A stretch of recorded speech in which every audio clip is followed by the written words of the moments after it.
Na aula 17, nós iremos estudar o item 19 do plano de curso sobre o momento angular quântico. Primeiro vamos revisar a quantização do momento angular vista na aula anterior. Como sabemos, na mecânica clássica, o momento angular de uma partícula é o produto vetorial entre a sua posição e o seu momento em relação a um ponto de referência. E aí, para obter o momento angular quântico, nós aplicamos a regra de quantização canônica, que associa as posições simplesmente o número que representa cada posição, porém aos momentos essa quantização associa operadores que são operadores diferenciais, derivadas, em que a componente x está associada à derivada em relação a x e assim por diante.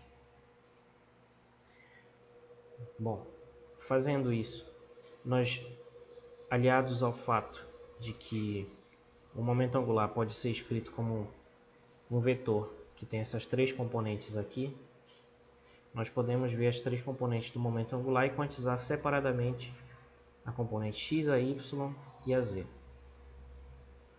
E é isso que nós vamos chamar de quantização do momento angular.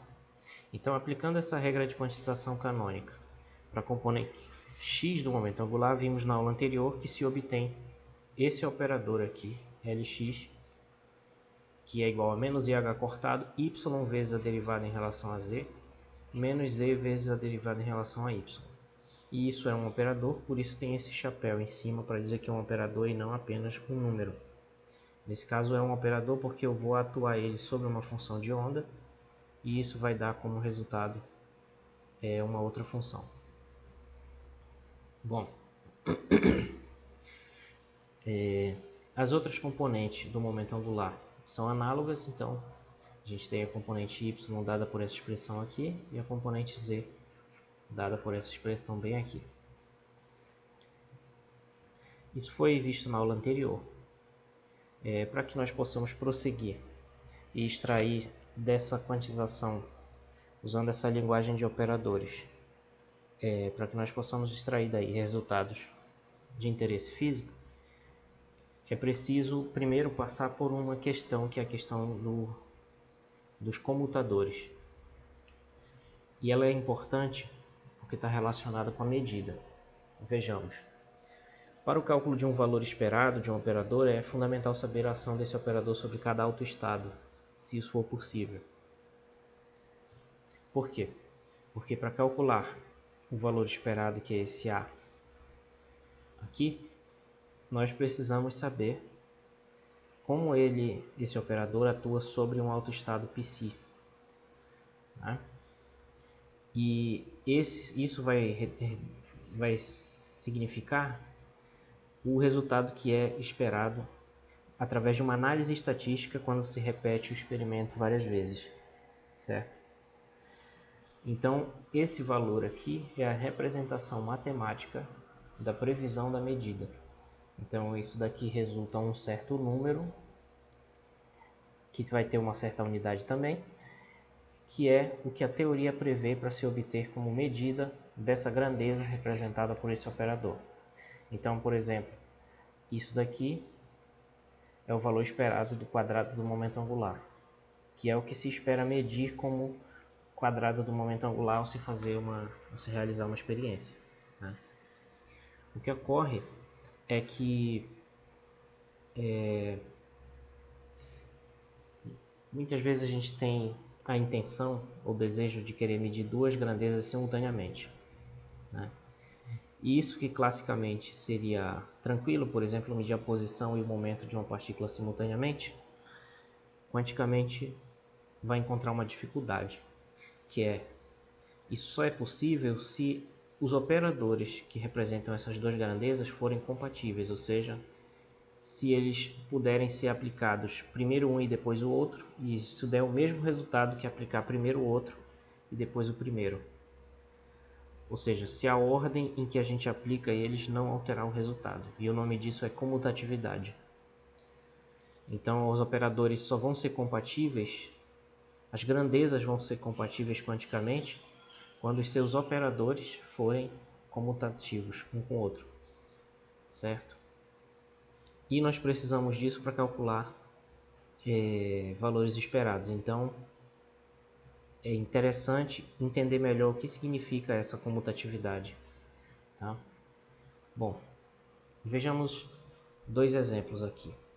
Digamos que eu queira medir a posição x e a posição y. Então, quando eu transformo as duas em operadores, elas viram operadores x e y, que eu vou atuar sobre uma função de onda. Mas pela definição da quantização canônica, isso é o mesmo que só multiplicar a função de onda por essas grandezas x e y.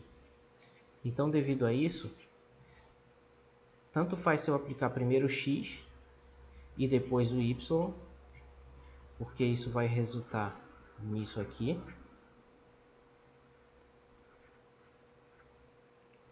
Perdão, aqui é psi. Que vai resultar nisso aqui. Ou tanto faz eu aplicar primeiro o y e depois aplicar o x em cima.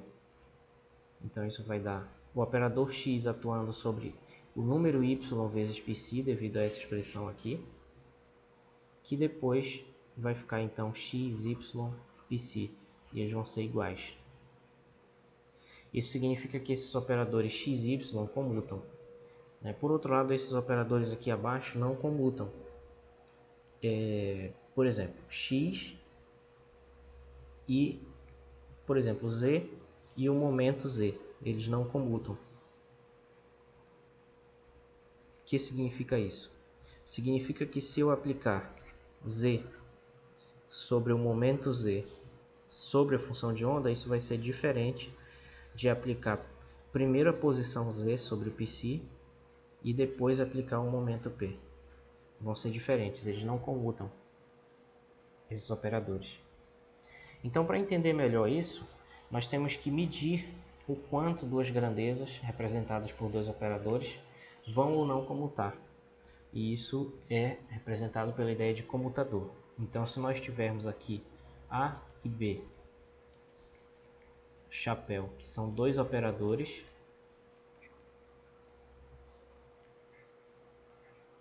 matematicamente, qualquer coisa onde se possa definir um produto. Mas no caso de interesse aqui da física, esses operadores representam grandezas físicas.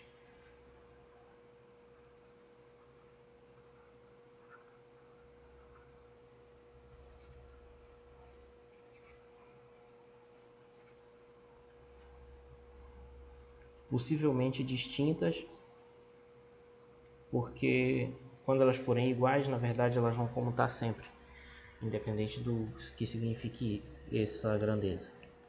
Então o comutador ele é representado assim, um colchete A, vírgula B, e ele é definido como sendo o produto A com B menos o produto B com A. Então veja que se duas grandezas comutam,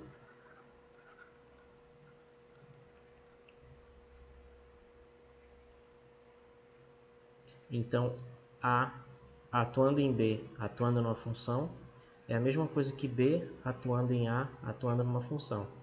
Então isso vai significar que esse comutador vai ser zero. Então quando o comutador é zero, significa que essas grandezas comutam. Porém, se elas não comutam,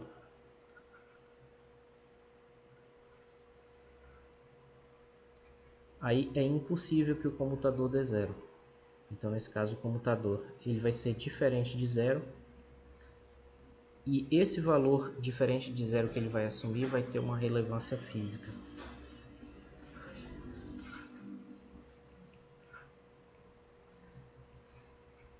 E é isso que nós vamos estudar em relação à posição e ao momento, e depois em relação aos componentes do momento angular. Vejamos então um exemplo da posição e do momento. Bom, x e o momento x não comutam, y e o momento y não comutam, z e o momento componente z do momento não comutam.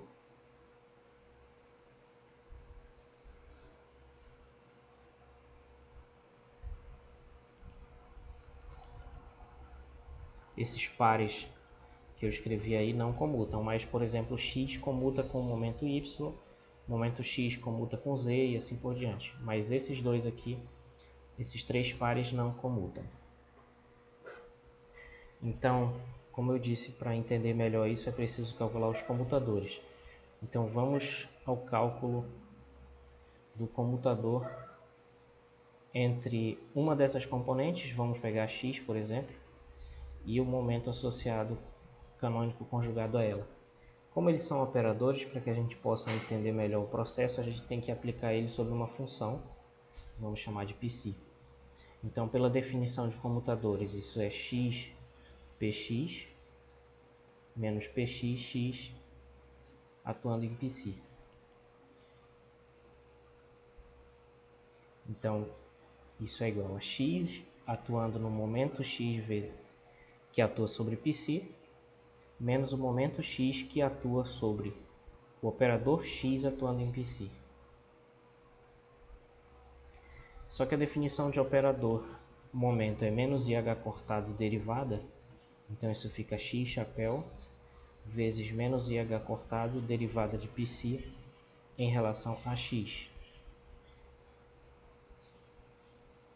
menos o momento x atuando em x operador vezes psi, que por definição é simplesmente o número x vezes psi. Então esse menos IH cortado ele sai daqui, porque o x é um operador linear. Todos os operadores que a gente vai discutir são lineares. E, novamente, x atuando nessa derivada é tão somente a multiplicação, mas eu repeti para ficar evidente que nesse passo apenas tirei a constante para fora. E aqui fica menos IH cortado, tem o menos da fórmula e o menos IH cortado da derivada, que define o momento, atuando em x psi. Então, como eu disse, esse x ele vai simplesmente multiplicar, então fica menos IH cortado x, derivada de psi em relação a x, mais IH cortado e agora a derivada desse produto. Então fica a derivada de x em relação a x vezes πc e x vezes a derivada de πc em relação a x. Bom, então esse termo é igual a esse, eles se cancelam. Essa derivada de x em relação a x é igual a 1. Então isso resulta IH cortado πc. Então isso significa que qualquer que seja essa função diferenciável πc, o operador comutador xpx atuando na função de onda vai ser igual a IH cortado vezes a função de onda. E como isso é verdade para qualquer função πc, significa que na verdade nós temos uma identidade entre os operadores, ou seja, nós podemos dizer que x comutador com px é igual a IH cortado, onde está implícito bem aqui um operador identidade.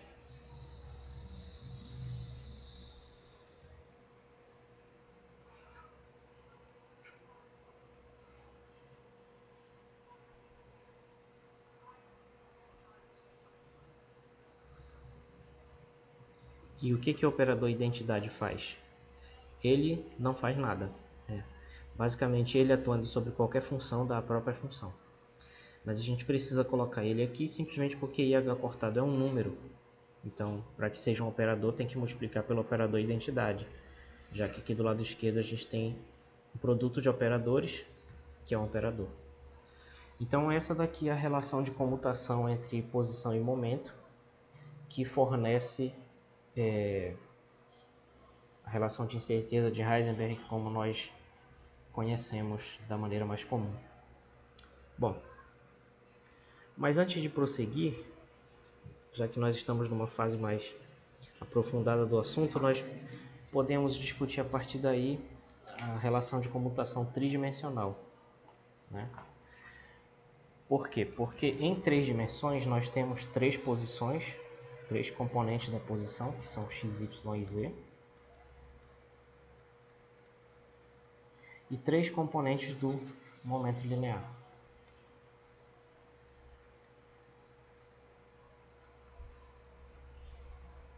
que são Px, Py e Pz.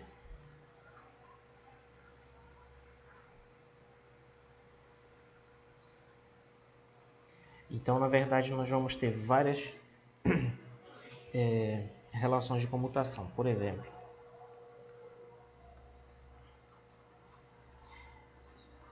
isso aqui fica como exercício demonstrar, mas é muito semelhante ao anterior. É possível demonstrar também que y não comuta com py e resulta IH cortado também vezes o operador identidade. E a mesma coisa vale para o z. Z, pz também vai ser IH cortado vezes o operador identidade. Por outro lado, x comuta com y. Por que isso acontece? Como é que a gente pode demonstrar isso?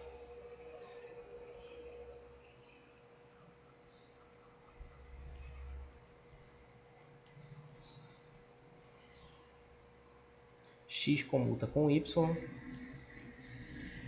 que comuta com z também, e y e z também comutam. Tudo isso dá o operador nulo. Como é que a gente pode verificar isso? Por exemplo, nós podemos ver, por exemplo, por que x comuta com y. Para isso nós aplicamos isso sobre uma função de onda psi. Então a definição de comutador é xy menos yx atuando em psi. Então isso é x atuando em y atuando em psi menos y atuando sobre x atuando em psi. E aí, pela definição desses operadores, fica assim. E sendo x e esses y e esse x escalares, eles podem sair aqui, já que esses são operadores lineares, então fica y vezes x atuando em psi menos x vezes operador y atuando em psi. E aí agora, pela definição dos operadores de novo, isso vai ficar yx menos xy atuando em psi. Só que agora, essa diferença aqui é um número, não é mais um operador. Então, sendo número, dá zero. Então, isso dá o número zero vezes a função de onda psi. Portanto, isso vai dar zero sempre. Então, isso é um exemplo de por que esses comutadores das posições dão zero.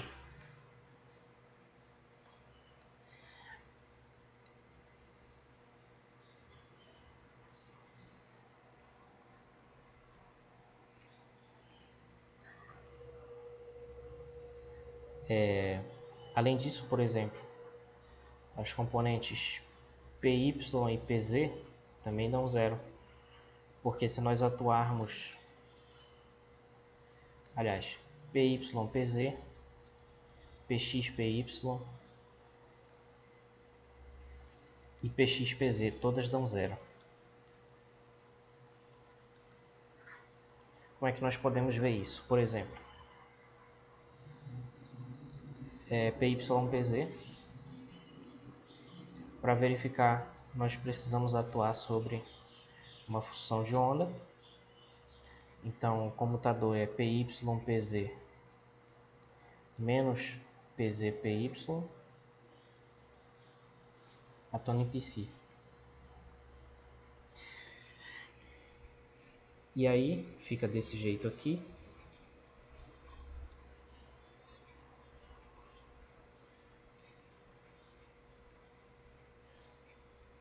E aí nós usamos as definições desses operadores. Então, isso é menos IH cortado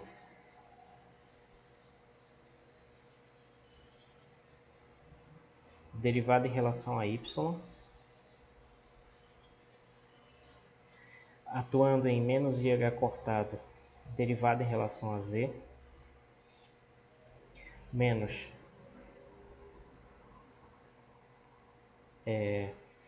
o menos da quantização, o menos da fórmula, derivado em relação a z, menos IH cortado derivada em relação a y, psi. Então isso vai ficar menos IH cortado ao quadrado, que dá menos H cortado ao quadrado. Segunda derivada em relação a y em relação a z, mais H cortado ao quadrado. Segunda derivada em relação a z, depois em relação... Primeiro em relação a y, depois a z, de π. Só que isso dá zero, porque essas derivadas são iguais, devido às propriedades da função que nós estamos assumindo e devido ao chamado lema de Schwarz.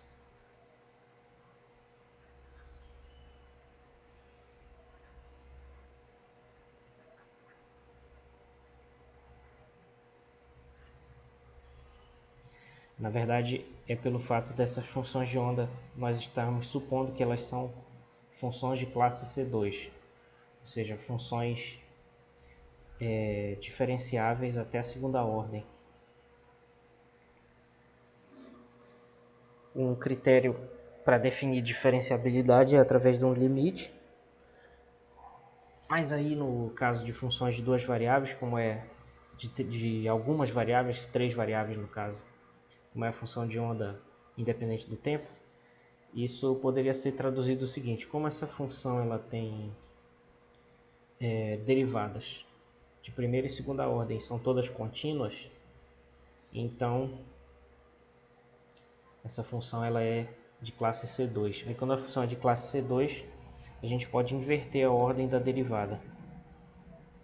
Então, resumindo, como o momento, digamos PJ, ele é essencialmente uma derivada em relação a XJ, e como essas derivadas comutam, porque elas podem trocar de ordem aqui embaixo, isso também vai ser herdado pelo momento, os momentos vão comutar entre si.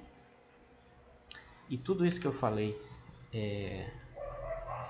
isso aqui, isso e mais isso, e também os que ficaram como exercício, que estão faltando, que na verdade seriam 9 comutadores que a gente teria que calcular. 3 vezes 3, né?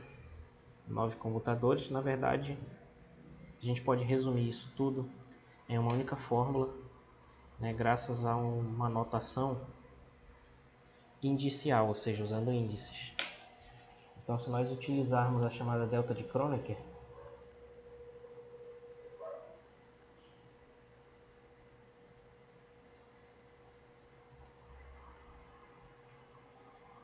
acho que eu escrevi errado.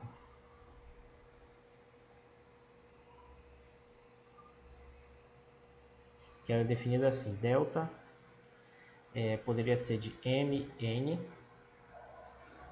ela vai ser 1 quando m for igual a n, e vai ser 0 quando m for diferente de n. Usando essa notação, nós poderíamos dizer que x, m, o comutador com momento n é igual a IH cortado vezes a delta de m, n. E também poderíamos dizer que o comutador de xm com xn é zero para qualquer m, n, e também que pm comutado com pn dá zero. Então, aquelas 9 regras de comutação que eu mencionei, elas podem ser resumidas nessas 3 fórmulas aqui. Sendo a mais importante, claro, essa, porque a nossa preocupação é justamente quando não existe comutatividade. E aí nós precisamos do comutador. Bom, e para prosseguir com esse assunto, nós precisamos ver algumas propriedades então dessa comutação. Primeiro, que o comutador ele é uma aplicação bilinear. Então nós temos aqui um certo espaço V, que é um espaço vetorial, onde são definidas as funções.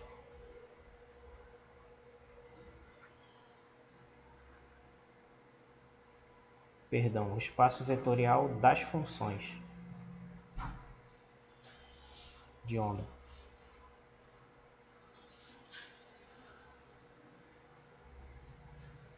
Quem tiver curiosidade de ver mais sobre isso, pode ver nesse livro que eu vou escrever aqui. É o livro do Cohen, de mecânica quântica.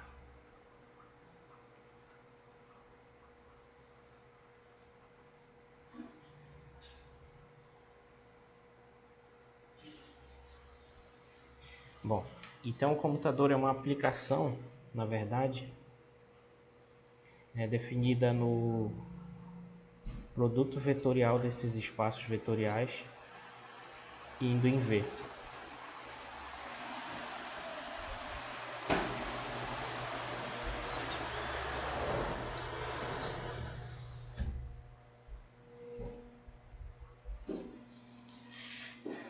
Por quê? Porque ela pega duas... Não, eu falei errado.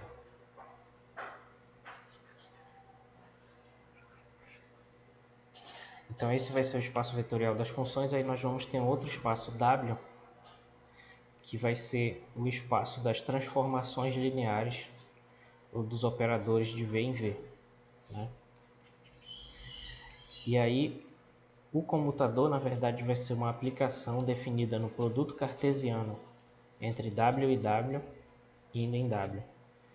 Porque ele vai pegar dois operadores, duas transformações lineares desse espaço nesse espaço, que nós podemos chamar de A e B. Então vai pegar esse par ordenado e vai associar a isso o comutador entre eles, que vai ser um outro operador, que pode ser inclusive nulo, né? E o que acontece? Essa aplicação ela é bilinear. Por quê? Porque ela satisfaz os axiomas de uma aplicação bilinear, que são esses aqui. Então, primeiro,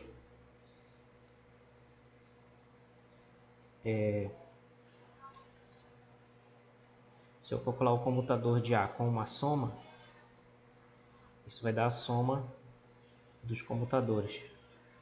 Então, isso daqui, aliado com o próximo que eu vou escrever, é o que a gente chamaria de linearidade à direita. Então, isso daqui, com essa propriedade 2,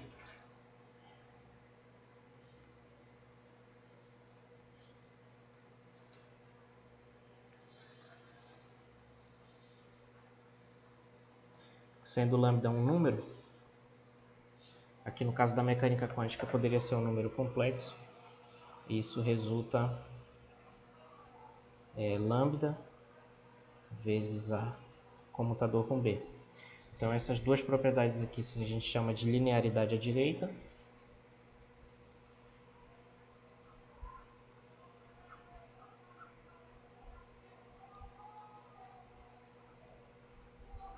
Porque justamente isso significa que em relação a essa entrada aqui do lado direito do comutador, ela vai ser uma transformação linear, porque vai levar uma soma numa soma e vai levar um produto por escalar num produto por escalar. Mas além disso, vai ter também a linearidade à esquerda,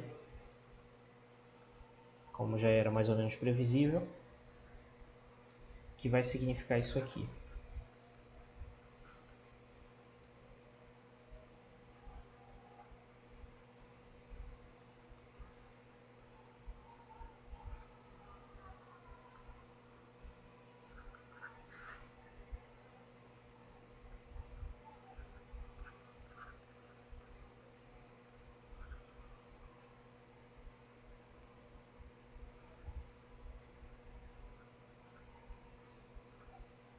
Então a bilinearidade, na verdade, apesar de talvez parecer um pouco complicado por causa desses espaços vetoriais, na verdade ela é para garantir que tudo vai ser muito simples e que a álgebra vai ser a mais simples possível, que é a linear.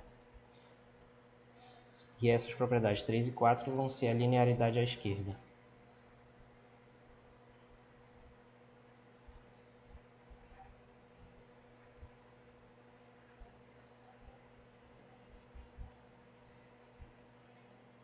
Muito bem, outra propriedade é que todo operador comuta com ele mesmo, né? E para ver isso é bem simples, por quê? Porque se eu pegar um operador, o comutador dele com ele mesmo vai ser ele vezes ele, menos ele vezes ele, ou seja, vai ser um operador menos o seu oposto aditivo. Então vai dar o operador nulo, né, de fato. A outra propriedade que nós podemos desenvolver o cálculo para poder escrever a fórmula, inclusive, é como é que eu trato o computador quando tem um produto em uma das entradas, nesse caso na entrada da direita. Então isso vai ser A multiplicado com o segundo termo, que é BC, eu vou colocar o parêntese só para ficar claro, menos o segundo termo, que é BC, vezes o primeiro, que é A. Bom, uma outra coisa que está implícito aqui é que, na verdade, esses operadores eles formam um grupo. Então, no mínimo, tem uma associatividade aqui em relação a esse produto, ou seja, se existe associatividade, eu posso apagar esses parênteses. Então, isso é, na verdade, A, BC, menos BCA. Porque quando existe associatividade, não existe ambiguidade nesse produto. E aí eu posso somar e subtrair o mesmo termo sem que isso altere nada.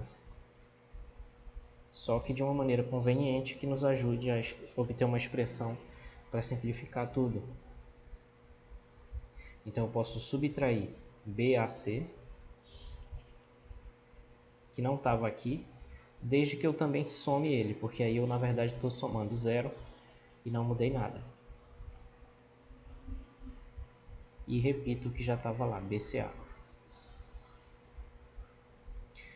Agora, se a gente perceber, bem aqui, esses dois eles têm o C no final e esses dois últimos têm o B no início.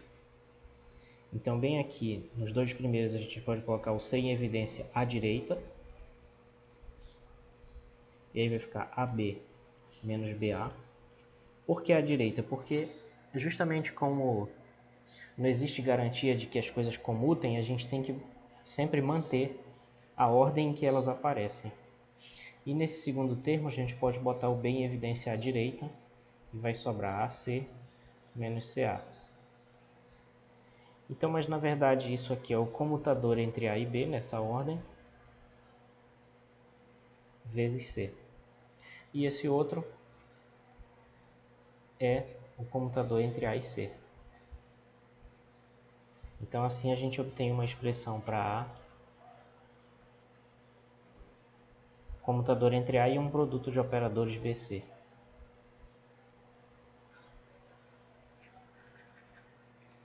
E essa fórmula vai ser utilizada para o estudo do momento angular. Bom, e uma fórmula semelhante que eu vou deixar como exercício,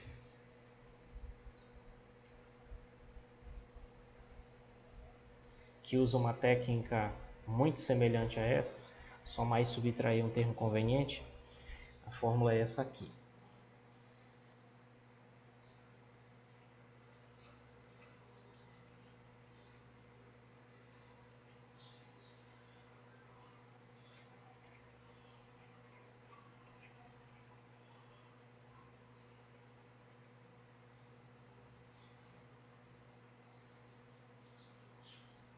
Bom, então essa fórmula fica como exercício, mas nós vamos utilizar ela também. E a demonstração é extremamente parecida com a do exemplo anterior. Muito bem, então essas são algumas das propriedades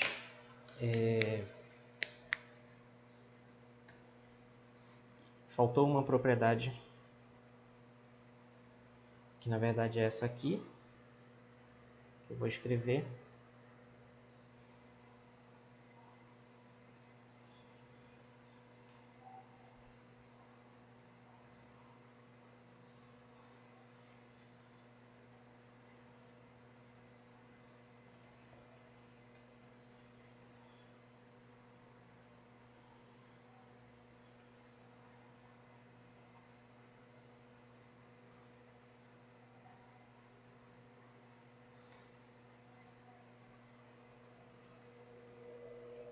Essa propriedade que é chamada de antissimetria.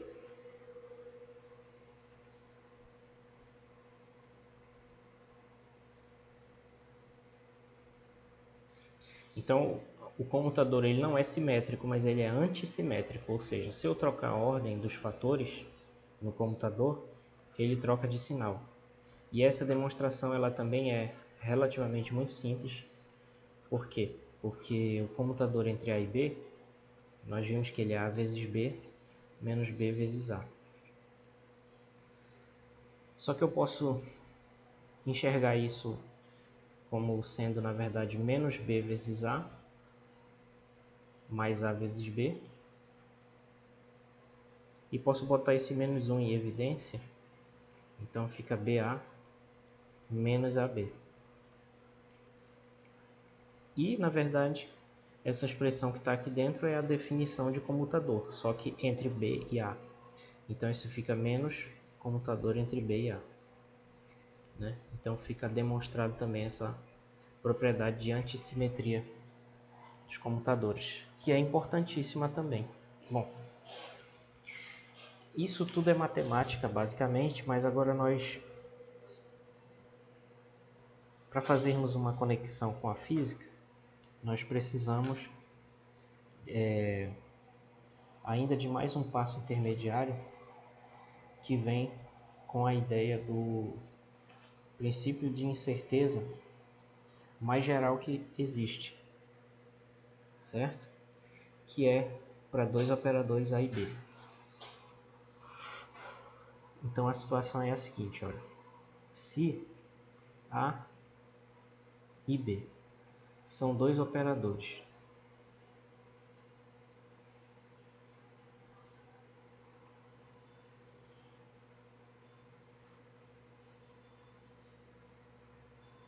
que representam duas grandezas físicas,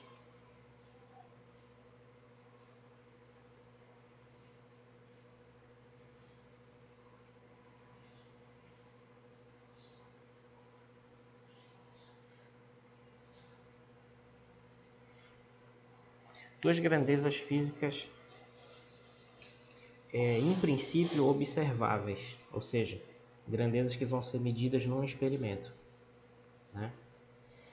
Então, na verdade, para o que eu vou escrever não precisa ser representar uma grandeza física. É mais geral que isso, mas o que nos interessa é esse caso, tá? Então, nesse caso, lembrando disso aqui,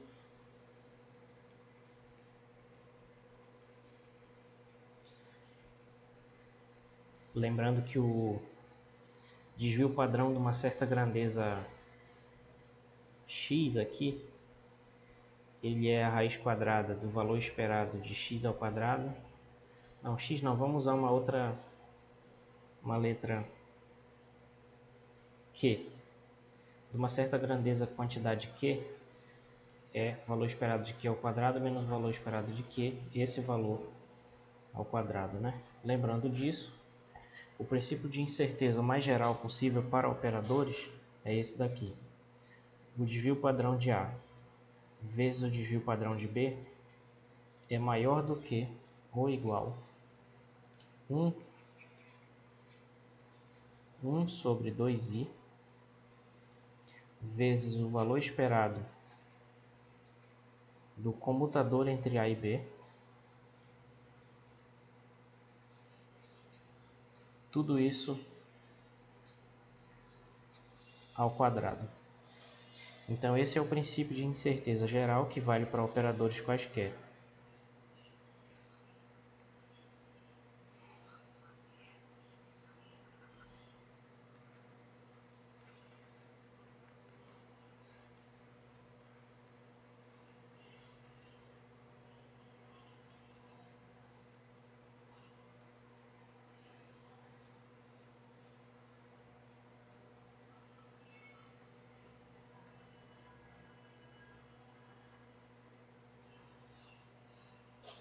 Lembrando que os operadores representam grandezas físicas que em princípio poderiam ser observáveis. Isso daí é demonstrado utilizando as propriedades do produto interno e do comutador, dos operadores. É basicamente uma questão de álgebra linear. Tá? É a demonstração disso, ela está, por exemplo, no Griffiths ou no Sakurai. Então eu vou deixar como dica aqui ver livro do Griffiths.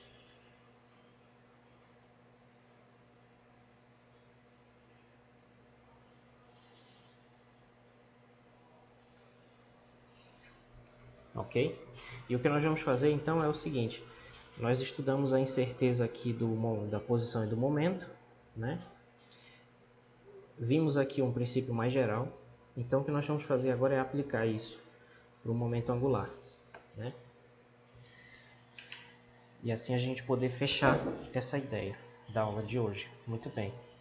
Então o que acontece é que as componentes do momento angular, assim como os componentes das posições e momentos, não comutam, tá? Só que dizer que não comuta não é uma coisa quantitativa, é qualitativo, né? Então, para quantificar isso, nós utilizamos o comutador e nós acabamos de ver que esse comutador ele vai ter um papel central bem aqui, que é ele que vai dar a relação de incerteza. Então, se dois operadores comutam, não vai ter incerteza entre eles, né? Porém, se eles não comutam, isso vai gerar uma incerteza na medida deles. Ok? Então, se eu estou dizendo que as componentes do momento angular não comutam, quer dizer que vai ter uma relação de incerteza para as componentes do momento. E, para a gente ter isso quantificado, nós temos que calcular.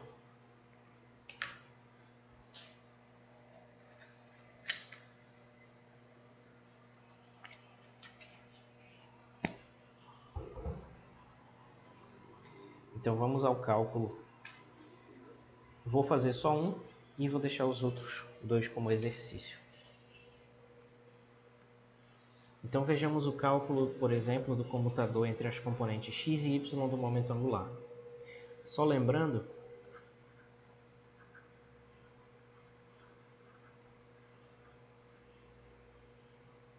que essas componentes elas são isso aqui. Então a componente x do momento angular é igual a ypz operadores menos zpy operadores.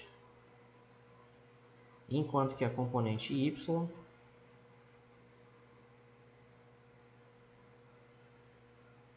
é igual a zpx menos xpz, sendo estes operadores e não números.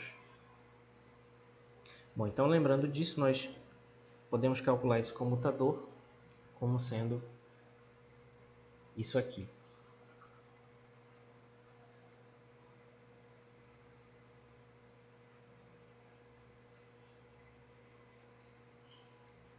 E aqui eu vou omitir o chapéuzinho para não ficar muito difícil de escrever, mas está subentendido que são operadores aqui, não números.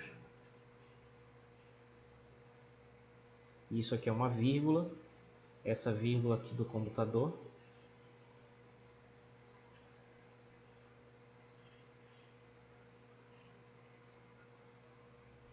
Bom, e aí utilizando a bilinearidade, nós podemos separar isso em 4 componentes, que vai ser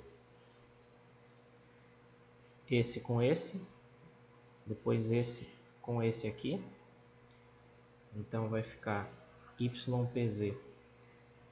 zpx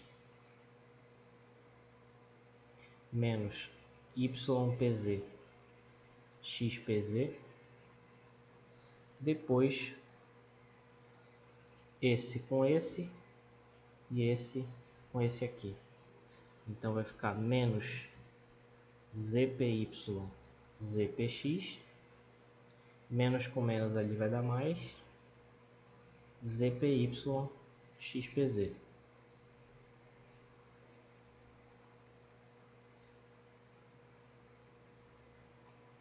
Mas o que acontece?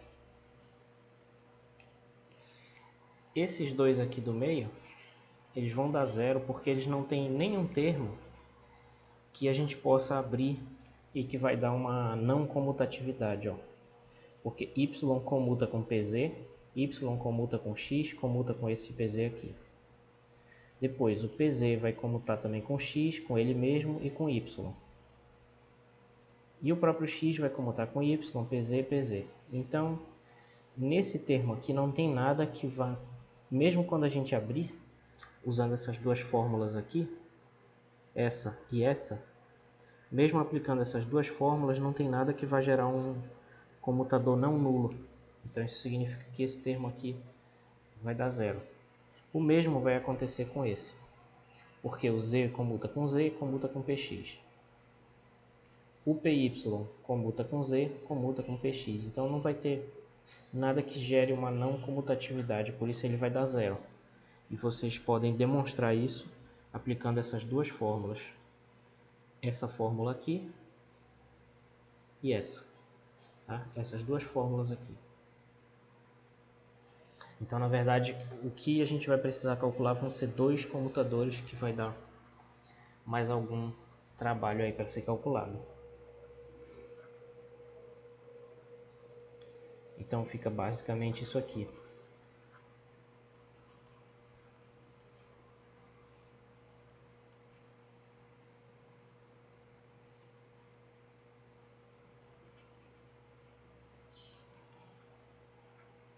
E por que agora a gente não pode simplesmente dizer que vai dar zero? Porque agora tem PZ e Z que não comutam.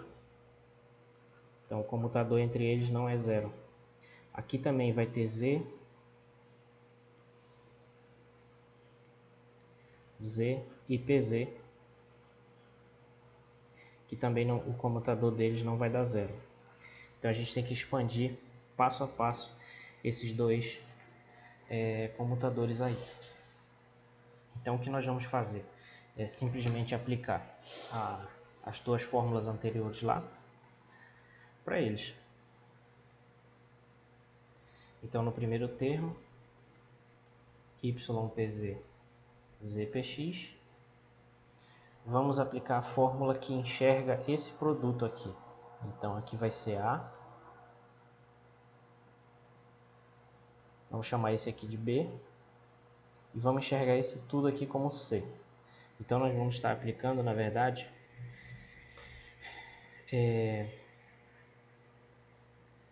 essa fórmula aqui, tá?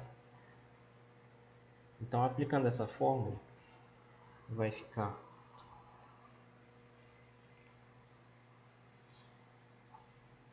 o comutador entre Y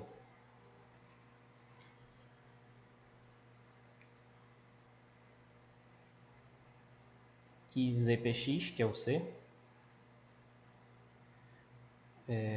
vezes PZ, mais Y vezes o comutador entre PZ e ZPX. Aí novamente, para esse comutador aqui, esse primeiro aqui, já não vai mais ter nada que não comute. Todos vão comutar, porque o Y comuta com Z, comuta com PX. Z comuta com Y e com PX, e PX comuta com os dois. Então esse aqui vai dar zero. A gente deveria aplicar outra fórmula para ter certeza, mas fica como exercício. E esse aqui eu sei que não vai dar zero porque tem PZ e Z que não comutam. Tá? Então a gente simplificou e ficou Y vezes esse comutador de PX com ZPX. E aí aplicando a segunda fórmula, então isso vai ficar Y vezes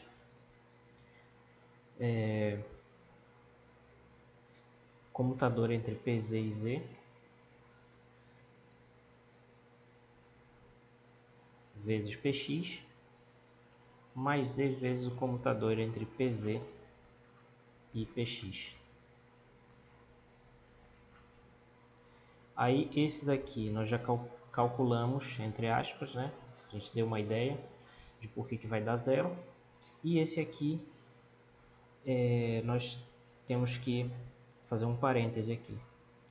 PZ, o comutador com Z, é menos o comutador entre Z e PZ. Né? Porque nós vimos que ele é antissimétrico. E vimos da relação de incerteza que isso aqui dá menos IH cortado, dá IH cortado. Com esse menos da frente, menos IH cortado, a gente está implicitamente tem um operador I aqui, mas nós não estamos escrevendo, mas é bom ter essa noção. Bem aqui tem o I, mas a gente não vai escrever por simplicidade. Né? Então, por esse motivo, a gente pode voltar aqui para dizer que YPZ, comutador com ZPX, vai dar Y, esse Y aqui, vezes o resultado desses cochetes, que ficou então menos IH cortado vezes esse PX da fórmula.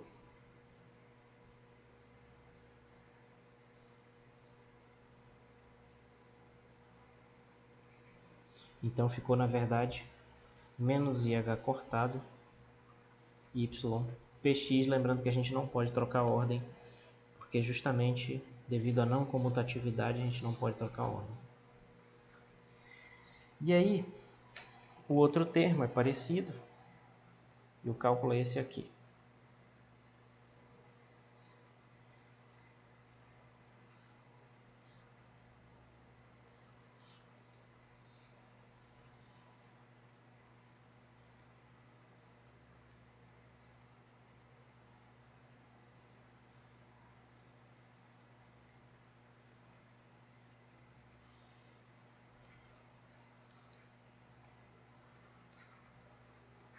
Por um argumento semelhante ao que nós acabamos de ver, esse daqui vai dar zero, não tem nenhum termo que não comute aí.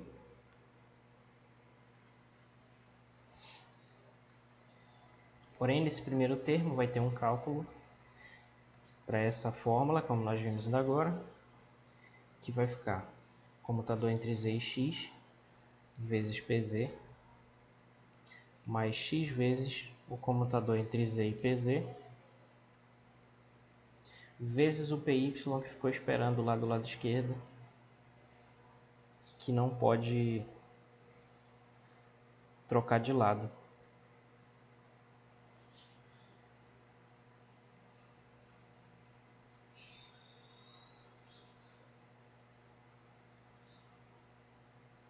Certo?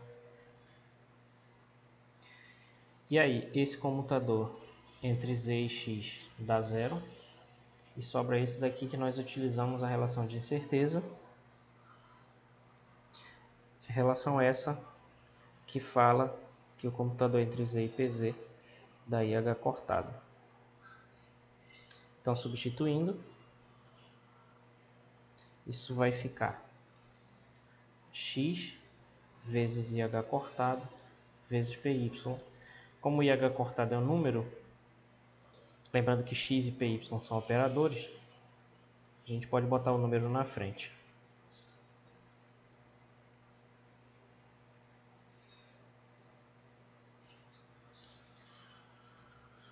Então, juntando esse resultado com esse, nós podemos retornar aqui para o cálculo do comutador entre Lx e Ly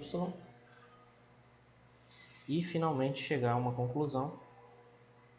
Então, o comutador entre Lx e Ly vai ser o primeiro termo que deu menos IH cortado ypx e o segundo termo que deu IH cortado xpy. E nós podemos botar o IH cortado em evidência e vai ficar xpy menos ypx. Mas o que acontece é que essa daqui é a definição da componente z do momento angular, transformada em operador. Então, isso significa que, na verdade, o comutador entre Lx e Ly, operadores, é igual a IH cortado, operador Lz.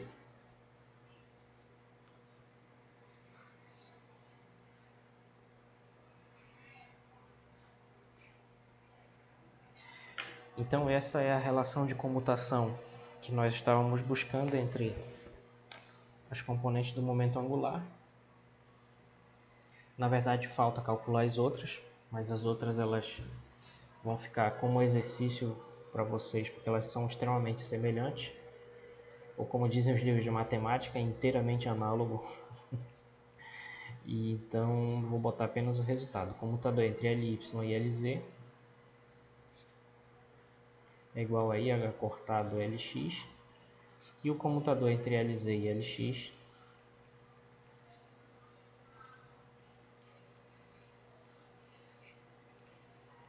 IH cortado Ly, e o que nós já acabamos de obter, né, entre Lx e Ly,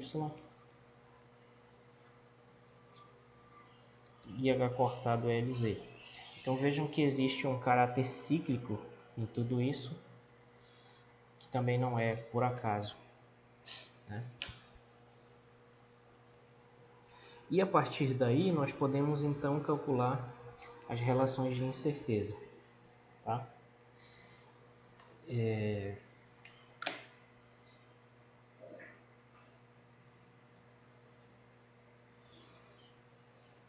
Então, partindo da fórmula geral,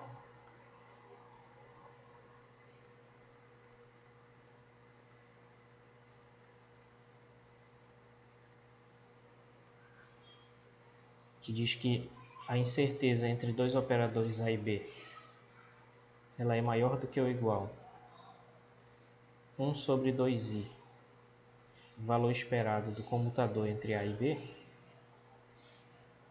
ao quadrado,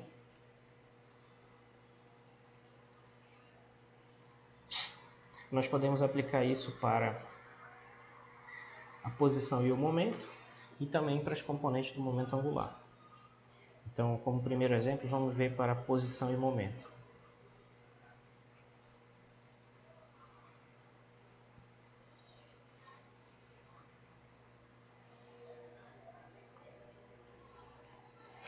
Para posição e momento, nós sabemos que...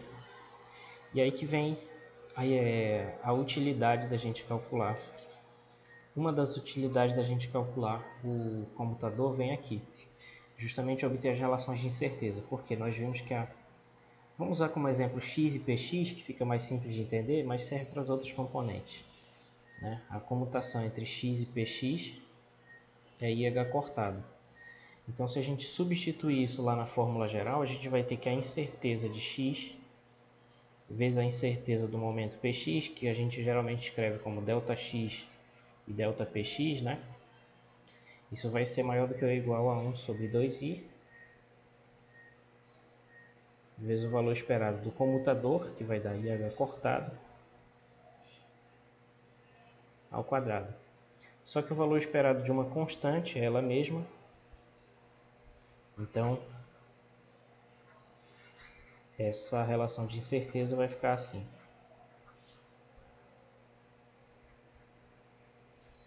1 sobre 2i vezes IH cortado ao quadrado. E eu escrevi errado porque aqui era ao quadrado e eu não botei. Deixa eu só voltar aqui. Aqui era ao quadrado e eu esqueci. Muito bem.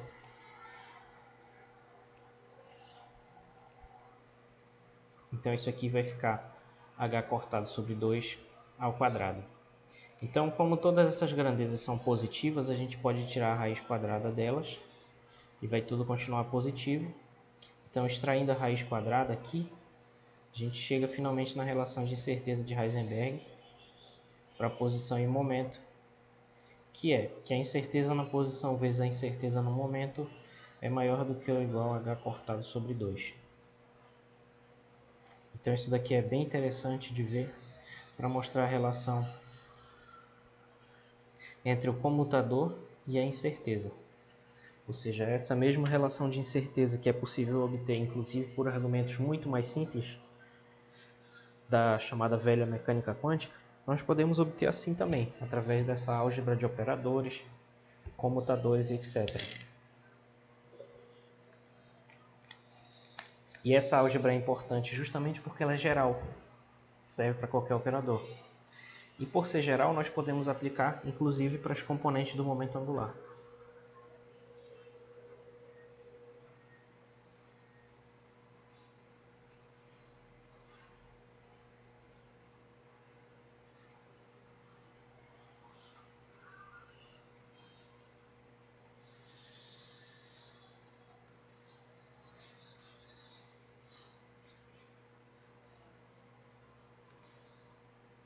Para as componentes do momento angular, por exemplo,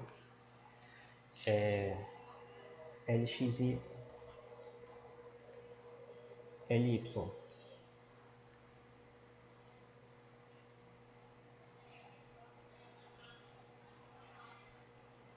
Então, aplicando para Lx e Ly, nós vemos que a incerteza de Lx ao quadrado vezes a incerteza de Ly ao quadrado é maior do que ou igual a 1 sobre 2i, o valor esperado do comutador entre Lx e Ly ao quadrado, né? Então isso é 1 sobre 2i. O valor esperado, esse comutador nós vemos que dá IH cortado LZ. Tudo isso ao quadrado. Aí esse IH cortado ele pode sair do valor esperado, porque o valor esperado ele é uma integral. Então o valor esperado de lambda vezes um operador. Essa integral aqui, né?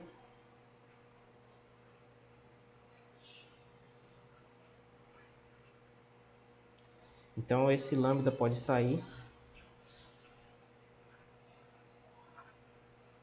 que dá justamente lambda vezes o valor esperado de A. Então por esse motivo, esse lambda pode sair do valor esperado e fica 1 sobre 2i vezes IH cortado, valor esperado de LZ,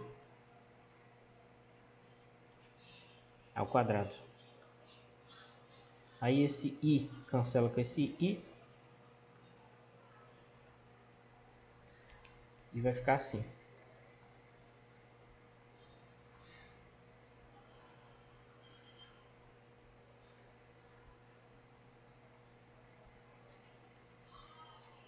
H cortado sobre 2, valor esperado de LZ ao quadrado.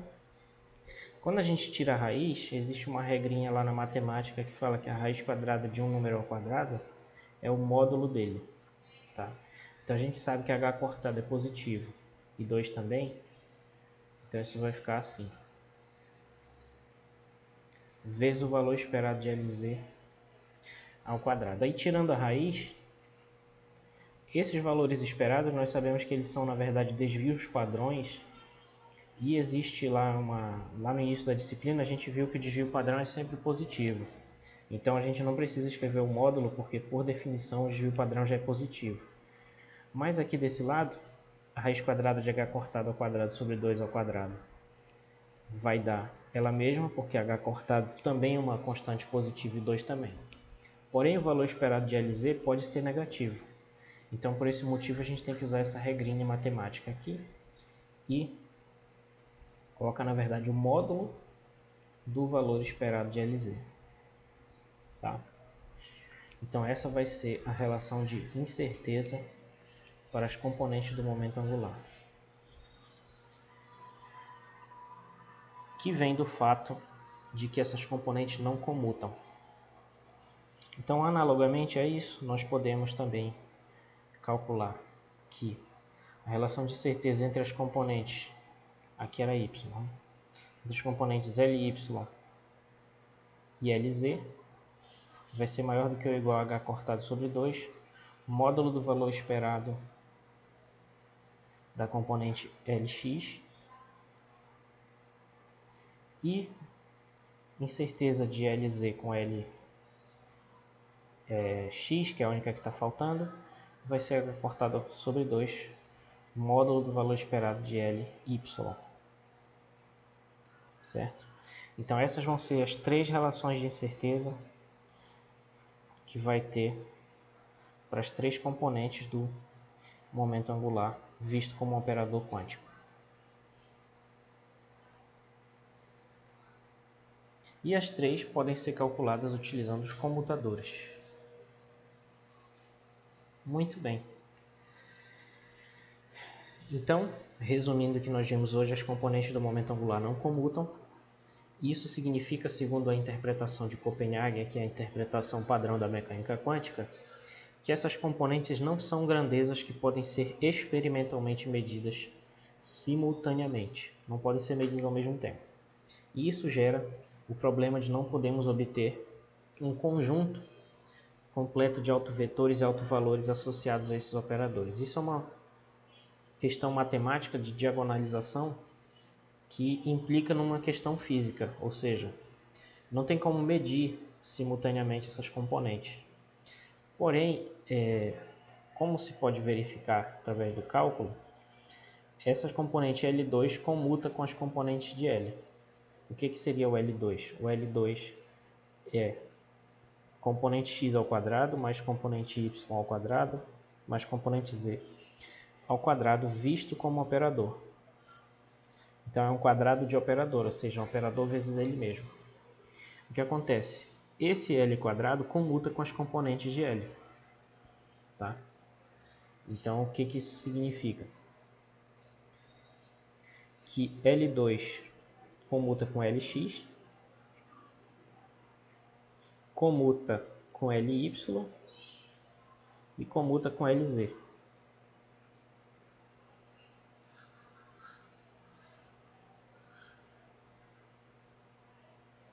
Todos dão o operador nulo.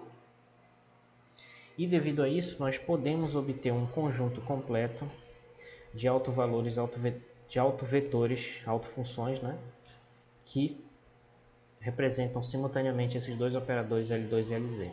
Tá? E o que nós vamos fazer na próxima aula é calcular esses autovalores, certo? Que seriam justamente os resultados da medida do quadrado do momento angular e da componente z do momento angular. Os autovalores representam as medidas associadas a esses operadores. Bom, e para quem tiver interesse em se aprofundar nisso que eu falei aqui, ele pode ser encontrado nessas três referências, nessas seções específicas aí dessas referências. E por hoje é isso.